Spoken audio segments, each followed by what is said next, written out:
Okie dokie, roll up.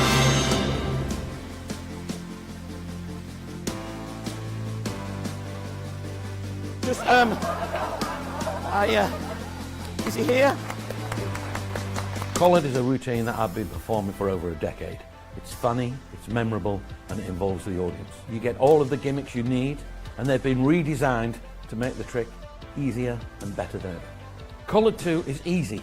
You can perform it in cabaret or stage, and most of all, it's fun to do. I could talk about Collard 2 all day long, but the best way for you to know what a great routine it is to watch a performance. Have a look at this.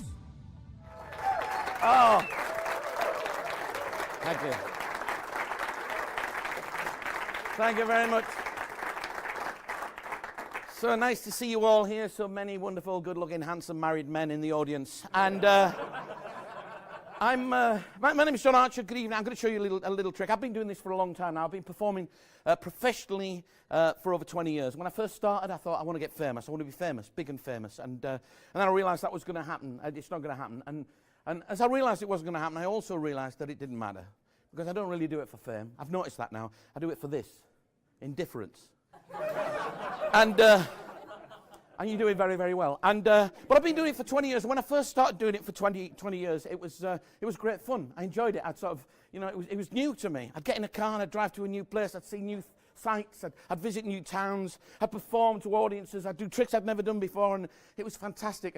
And then after about 10 years, I saw I was doing the same tricks, and I'd seen everywhere before. And now I've been doing it for 20 years, and I've got to be honest, it's getting a little bit hard. Thank you. That's very L&L. And no, it is. You can cut that out. But no, it's got very, very difficult for me. It's not so much the travelling. It's not the gigs. I still enjoy all of that. To be honest, it's the loneliness. You've done it once. Don't do it again. And no, it's the loneliness. It's just travelling on my own. I mean, it sounds like a great job, but the truth is that, we're only on stage for a little bit, and the rest of the time, we're in a car, and I'm driving sometimes for 4-5 hours to get to a gig, 4 or 5 hours home, and I thought, I've got to do something about this. I've got to talk about it. So I went, a couple of days ago, I went into my wife's bedroom, which is coincidentally right next to mine, and it's handy, and I went in and I said, look, we need to talk. She said, it's not Thursday. I said, I know, but we need to have a little chat. We need to discuss something. I've got a problem. She said, what's your problem? I said, I've got a problem with work. She said, what? I said, I'm starting to get a little bit lonely. She said, what do you mean lonely? She said, well, I'm in my car all on my own. She said, well, why don't you get yourself a little travelling companion? I thought, that's a good idea. I've got a girl in mind. She said, no. That's not what I mean. She said, get somebody to keep you company when you're travelling, like a little pet. I said, what do you mean? She said, get yourself a goldfish. Get yourself a little goldfish, put it in a bowl on the dashboard, and you can chat to it. I said, well, that's a good idea, but every time I go around a corner, there'll be water everywhere. She said, you're right, that's not one of my best ideas. Now, I didn't like to tell her that it actually was one of her best ideas. So, I said, that won't work. She said, you're right, get yourself a little dog, a little chihuahua, a little puppy, keep it in the glove compartment. And I said, that won't work, it'll die. I'll have to leave it, the heat, I have to leave windows open, it's insecure. So why don't you get a pretend pet, a little surrogate pet, something that you can pretend is real, and it'll be a companion, like those little Tamagotchis that kids used to keep in the pocket and feed and things. I thought that's a good idea. So yesterday, I went to Toys R Us, and I bought this little fella. I know, I say fella, I mean, to be honest, with stuffed toys, it's always difficult to tell, you know what I mean? They might just be saving on fur, I don't know, but And he's a happy little soul, as you can see. He's probably a mentalist. And I thought, wouldn't it be nice if he became part of a bigger family? So that when I'm traveling with him, I don't just think of him. I think of you and you and you and you. So what I've done is I've got this little idea in my head that what we could do is come up with a name for him. And then, as I'm travelling, I'll think of the name, and I'll think of you, because we'll have all come up with this name together. And when you think of me, you won't just think of me, you'll think of him and the name that we came up with. And in some strange, bizarre, little, out-of-sense world, we'll be family. Can we do that? Can you look like you're interested in doing that? So what I've done, I thought we'd do it properly. I've written out, I've got some birth certificates here, right? I made them up myself. It's just all pretend. This is just nonsense. You don't have to have reasons for doing every magic trick. And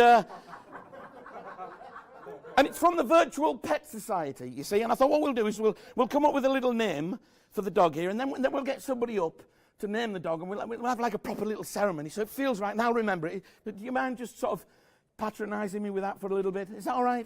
So I'll tell you what we'll do. We'll, in true mentalism style, I'll throw one of these birth certificates over my shoulder, right? And whoever catches it, you're going to give me a letter, all right? And then you throw it into somebody else, and they give me another letter, and slowly a name evolves, or is created, depending on your theology. I don't mind which, let's not argue, but it's important that you sort of obey the rules of the English language to a certain extent. So obviously if somebody gives me a P, I don't want the next person giving me a P, otherwise he ends up with a stutter. It's not a great start in life.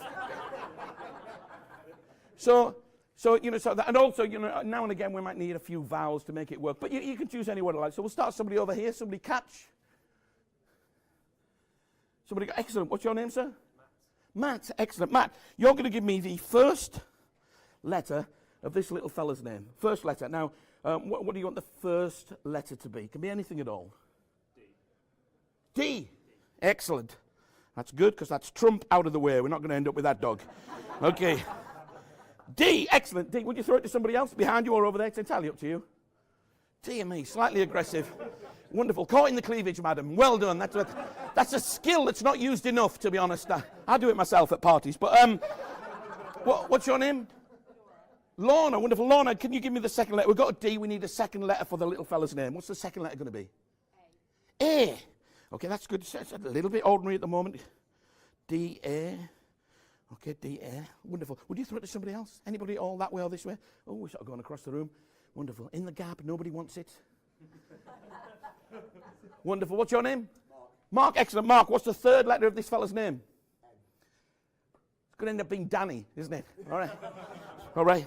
We've got to try and be creative. I don't want an ordinary name. I want an interesting name, like, Fifi Trixie Bell or something like that. No, but don't worry, it wasn't your fault, Mark. Throw it to somebody else. That way or that way? Excellent. Wonderful. What's your name? Harry. Harry. Oh, parents should have used this method for you, to be honest. You'd have had a slightly more exciting name, wouldn't you, Harry? So, Harry, we've got D-A-N. What do you want the fourth letter to be? Be creative. What do you want the fourth letter of the name to be? Dana. D-A-N. Yeah, right. Thanks, Harry. Very helpful. You wanted to throw somebody else that looks slightly more sensible than you, if you can find somebody? Excellent. Wonderful. That would have been a great catch there, wouldn't it, if you just held on to it. Oh, you're doing that little thing now. You don't know who it is. What's your name? Balash. Balash. Oh, your parents did use this system. That's good.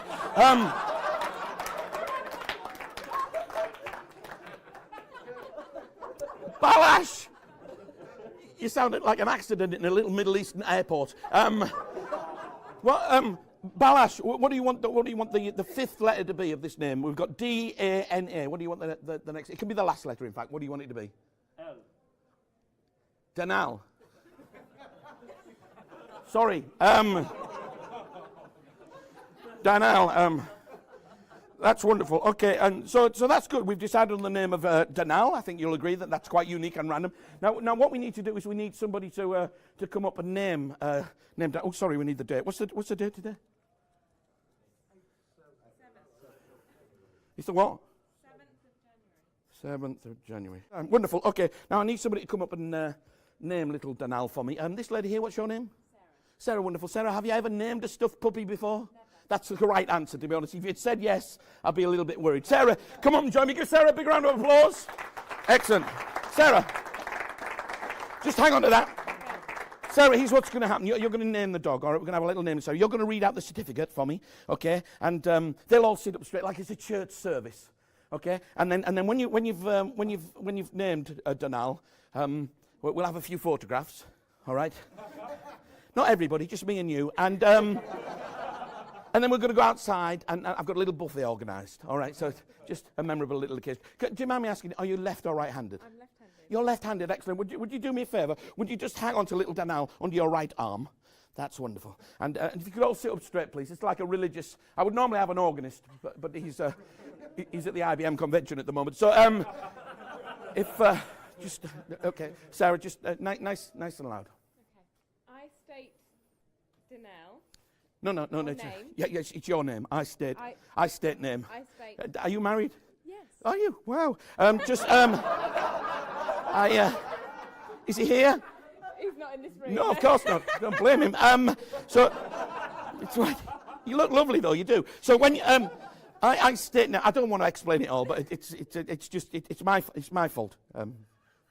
Okay, so we'll try it again. No, we've got to get on, Sarah. Honestly, because we've got proper magicians doing tricks in a minute. So just in your own time. I state. No, Sarah. Sarah. State name. State name. Lovely hair. Just. Maybe I'm too close. I'm putting you off. I'll just. You're a bit flustered. I can understand it. Just. Away you go, Sarah. Sarah. Yes! Oh, there's some big words coming up. This could be difficult. State of sound mind and body hereby Yes. declare that on this date, the 7th of January. Yes, that's it today. Yes, I wrote that. 2017. Yes. This cute stuffed puppy is officially and legally named Danelle. Thank you. Listen, Sarah, I'm going to let you keep that. You can be like the custodian of the birth certificate. If I never need a passport for him or anything, I'll come and get you. Now, I'm glad this has happened, Sarah, because when I bought him yesterday, I thought, they asked me to film this, but I know they'll have other more important magicians. They might not get a chance to do this with me, And I thought what I should do is just have a backup plan. And I wanted to treat him like a real dog. So I went next door to Toys R Us. There's a little shop called Pets R Us. And I bought him I want to treat him like a real dog. So I got him a little bowl for his food, a little bowl for his water, a lead and a collar, because I want to take him for walks, obviously. It'd be a drag, but I'll do it. So it'd be a drag. And I bought all that stuff. And when you bought a lead and collar, you'll never believe this, Sarah. When you bought a lead and collar, try and look excited. When you bought a lead and collar, you got a free name tag with free engraving. And I thought, what happens if we don't get a chance to do this tonight and he won't have a name?